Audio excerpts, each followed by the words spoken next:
Hi good morning students, welcome to IIT smart learn.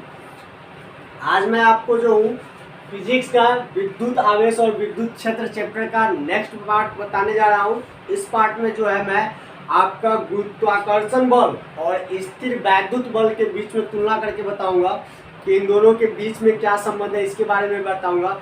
लेकिन आप board पे इस सब मान लिखा हुआ देख रहे हैं, मैंने ये मान आपको पहले लिख दिया है। ये बहुत ही इंपॉर्टेंट मान है जो आपको याद करना है। आपके एग्जाम में इस मान से जो है क्वेश्चन रहता है, तो इस मान को भी याद करना है। और मैं इस मान को इसलिए लिखा हूँ क्योंकि अभी जो मैं इक्वेशन आपको बताऊंगा, ये गुरुत्वाकर्षण बल और स्थिर वैद्युत बल की तुलना, उसमें इन सभी मानों का काम है, इसलिए मैंने आपको ये लिख दिया है। तो ध्यान रखिए कि इलेक्ट्रॉन का विशिष्ट आवेश का मान क्या होता है, तो 1.8 × 10⁻11 कूलम प्रति केजी।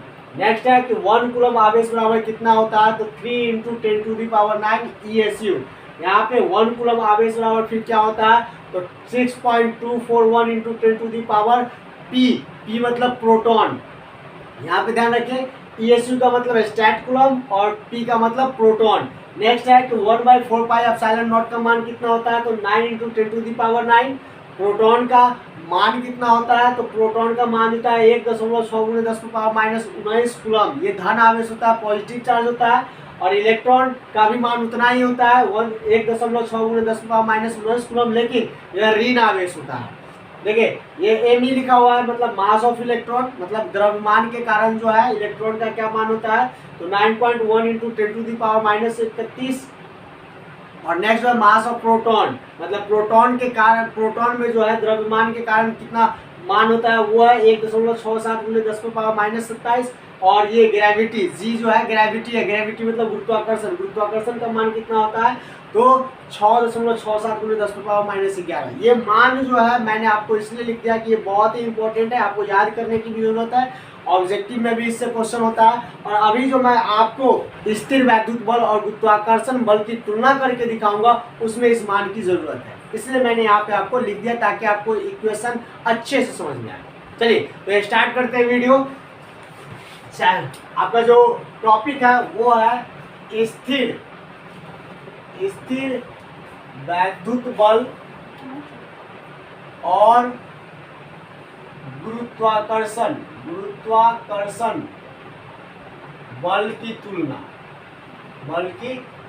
ये आपका आज का टॉपिक है, स्थिर वैद्युत बल और गुरुत्वाकर्षण बल की तुलना। स्थिर वैद्युत बल का जो नियम है वो किसने दिया था, तो कूलम्ब जी ने दिया था। और गुरुत्वाकर्षण बल की जो नियम है, गुरुत्वाकर्षण का जो नियम है वो किसने दिया था, तो न्यूटन जी ने दिया था। ध्यान रख लीजिएगा कि ये जो है स्थिर वैद्युत बल, ये नियम किसने दिया था, तो स्थिर वैद्युत बल का नियम जो है वो कूलम्ब जी ने दिया था।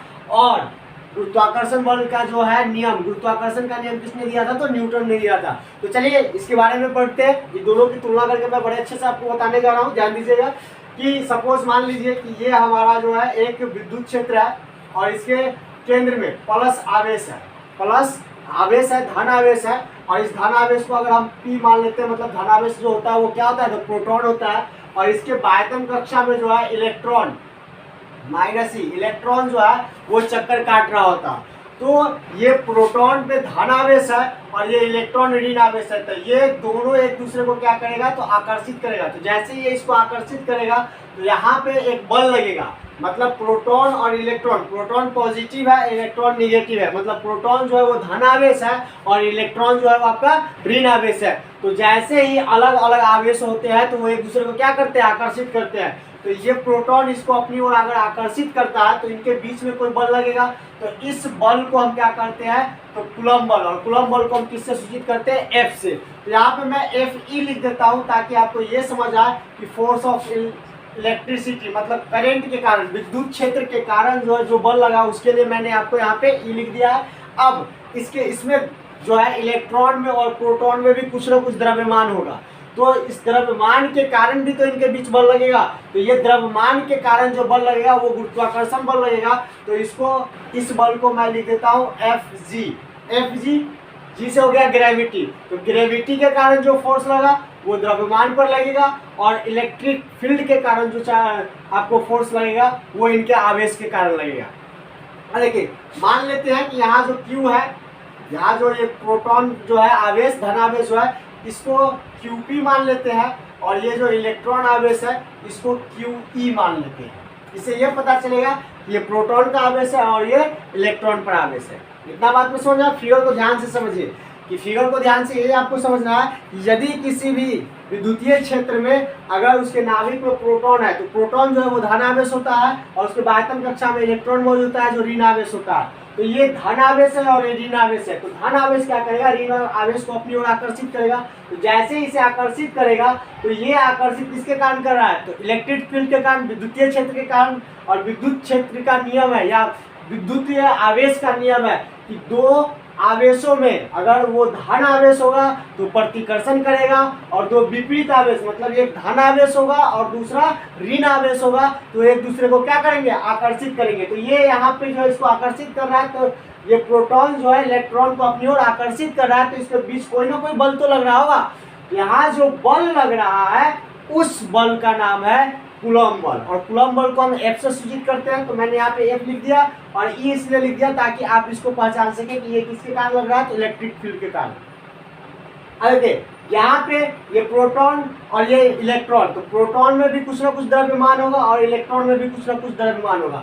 तो इलेक्ट्रॉन और प्रोटॉन के द्रव्यमान के कारण जो फोर्स लगता है उसको गुरुत्वाकर्षण बल कहेंगे। तो यहाँ पे जो है F फोर्स के लिए आ गया और G गुरुत्वाकर्षण बल के लिए आ गया, ग्रेविटी। ठीक है, तो अब हम इन दोनों की तुलना करते हैं। तो इसका चलिए इक्वेशन निकालते हैं, समीकरण निकालते हैं, कितनी आसानी से निकल सकता है। तो चलिए मैं बताता हूँ।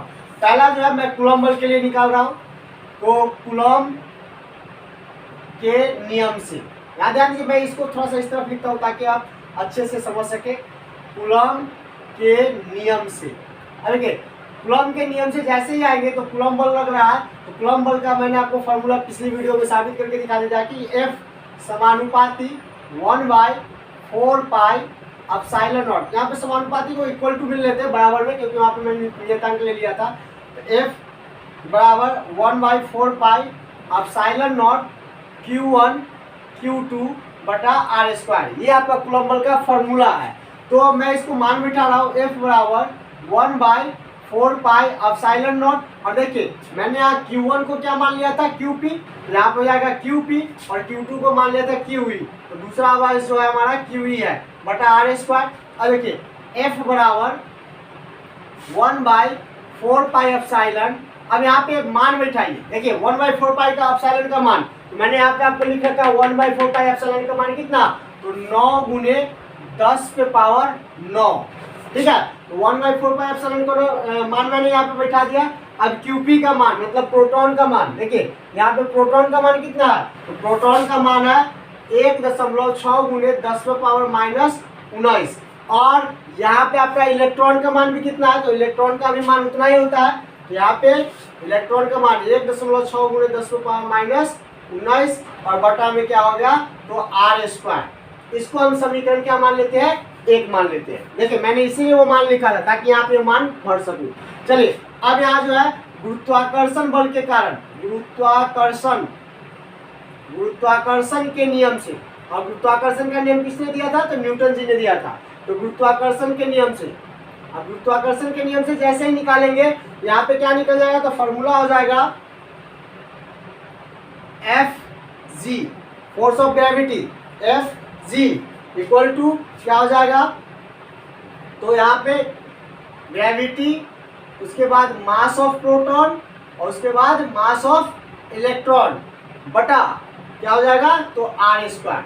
देखिए यहाँ द्रव्यमान के लिए, द्रव्यमान के कारण बल लग रहा है, तो यहाँ गुरुत्वाकर्षण बल, और ये मास ऑफ प्रोटॉन मतलब प्रोटॉन के का द्रव्यमान, और मास ऑफ इलेक्ट्रॉन मतलब इलेक्ट्रॉन का द्रव्यमान बटा R स्क्वायर। ये इसका फॉर्मूला हो गया। तो अब इसको बैठाते हैं। देखिए Fg इक्वल टू, देखिए गुरुत्वाकर्षण G का मान मैंने यहाँ पे कितना लिख रखा है, ये देखिए G का मान है 6.67 गुने 10 पे पावर -11 गुना, अब MP मास ऑफ प्रोटॉन बैठाएंगे। देखिए मास ऑफ प्रोटॉन का मान कितना है, तो 1.67 गुने 10 पे पावर -27 गुने मास ऑफ इलेक्ट्रॉन का मान बैठाएंगे। देखिए मास ऑफ इलेक्ट्रॉन का मान कितना है, तो 9.1 गुने 10 पे पावर -31 बटा R स्क्वायर।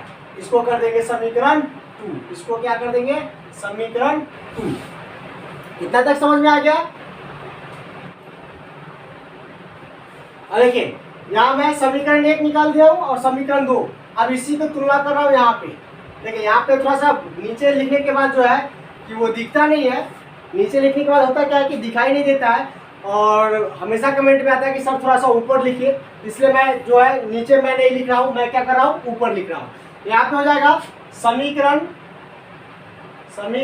1 और 2 से, समीकरण 1 और 2 से। समीकरण 1 मेरा क्या है, तो यहाँ पे है कि देखिए ये समीकरण 1 हो जाएगा F, और इसको बटा में ले लेते हैं तो ये हो जाएगा, यहाँ पे देखिए Fe लिख देता हूँ ताकि आपको क्या पता चले कि ये इलेक्ट्रॉन के कारण जो है फोर्स हुआ, इलेक्ट्रिक कारण। तो Fe बाई Fg ये बटा में आ जाएगा। अब यहाँ देखिए ये आर स्क्वायर से आर स्क्वायर क्या हो जाएगा, कट जाएगा। ये देखिए आर स्क्वायर से आर स्क्वायर कट जाएगा, तो यहाँ क्या बच जाएगा, तो 9 into 10⁹ into 1.6 into 10⁻⁻19 into 1.6 into 10⁻⁻19 बटा इसमें ये बच जाएगा, तो इसको लिख देते हैं 6.67 into 10⁻11 into 1.67 into 10⁻⁻27 into 9.1 into 10⁻31 ये बच जाएगा। अब देखिए यहाँ पे जो है जब हम इसका कैलकुलेशन निकालते हैं तो थोड़ा सा फास्ट कैलकुलेशन होता है, बहुत बड़ा कैलकुलेशन हो जाता है, तो मैं इसको डायरेक्ट आंसर लिख देता हूँ कि यहाँ पे क्या आ जाएगा। जैसे ही आप इसका कैलकुलेशन करते हैं तो आ जाएगा 2.27 इंटू 10⁻39 10⁻ क्या आ जाएगा 39। अब यहाँ पे जो है कि अगर आप मान निकालते हैं तो Fe यहाँ पे Fg जो है वो भाग में है, तो ये इधर क्या में चला जाएगा, गुना में, तो ये इंटू Fg ये जो है ये तुलना हो जाएगा। ये तुलना क्या हो जाएगा, ये आपका इक्वेशन आ गया कि अगर हम स्थिर वैद्युत बल मतलब Fe और गुरुत्वाकर्षण बल की तुलना करते हैं तो ये जो है कूलॉम बल जो है या स्थिर वैद्युत बल जो है वो गुरुत्वाकर्षण बल का इतना गुना होता है, मतलब इसको गुरुत्वाकर्षण बल से मल्टीप्लाई करेंगे तो ये इसके बराबर होगा। तो ये जो है आपका स्थिर वैद्युत बल और गुरुत्वाकर्षण बल के बीच जो था तुलना था। और यहाँ पे हम Fg का मान निकालते हैं तो Fg का मान क्या हो जाएगा, Fg इक्वल टू यहाँ पर हो जाएगा Fe फोर्स ऑफ इलेक्ट्रॉन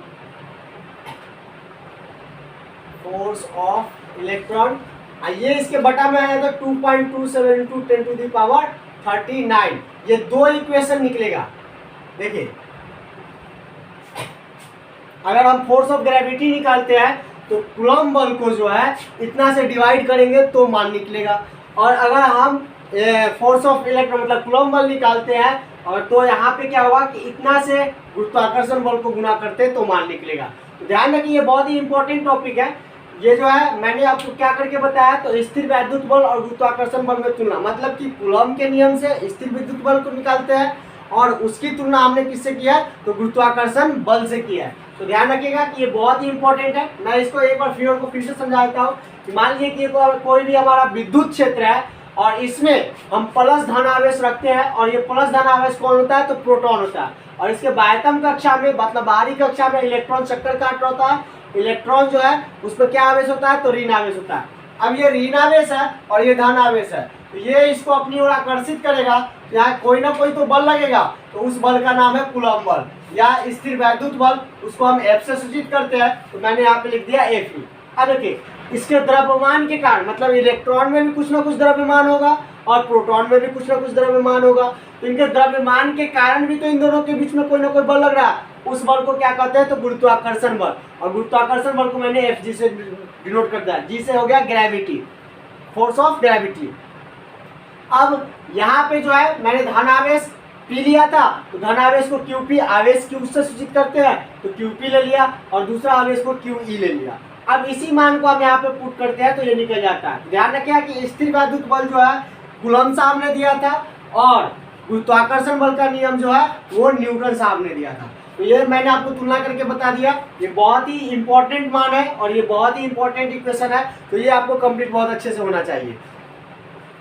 मैंने आपको इस पार्ट में ये कंप्लीट करा दिया है। ध्यान रखिए कि हर वीडियो आपके लिए इंपॉर्टेंट है, क्योंकि मैं हर वीडियो में इक्वेशन सॉल्व करता हूँ और पॉइंट वाइज पॉइंट आपको समझाने की कोशिश करता हूँ। ठीक है, तो मिलते हैं नेक्स्ट वीडियो में। आज के लिए बस इतना ही।